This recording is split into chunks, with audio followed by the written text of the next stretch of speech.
Hey folks, today I want to talk about competency real quick and get your opinion on something. So we were asked to quote for something quite recently. A long story short, it was an event we had worked on before. It was run in Ireland, but kind of managed and funded by a UK organization.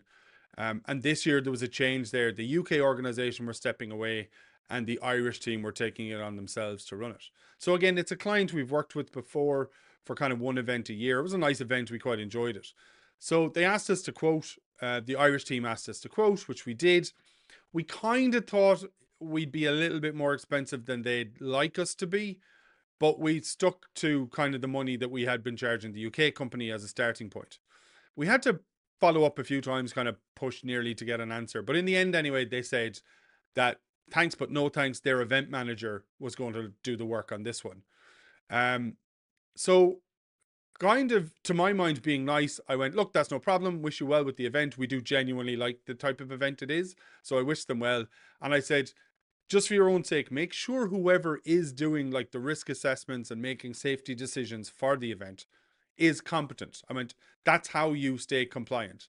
Now, to be fair, I don't know who their event manager is as such. I don't know what competency they do or don't have. They may well be fully competent and qualified to do like capacity calculations and make decisions on reviewing risk assessments and method statements and stuff like that.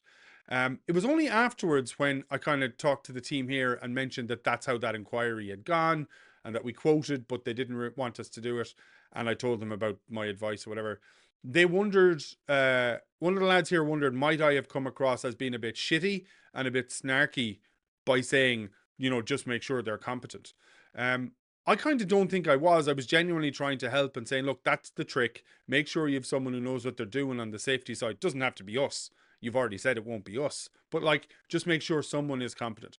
I was kind of trying to advise them really, because we do like that event, that, the event manager saying, oh, I'll do it, but not having any training or not being competent might feel like it saves them some money, but actually won't have them compliant and have them covered. So that's where I was coming from. But now that one of the lads kind of wondered, would they, the would be client, have taken it as me being shitty? I'm wondering now. What do you guys think? Would you have taken that advice? Would you have taken that advice from someone you had just turned down to be a supplier as a shitty thing, or them trying to be helpful? Let me know. Thanks.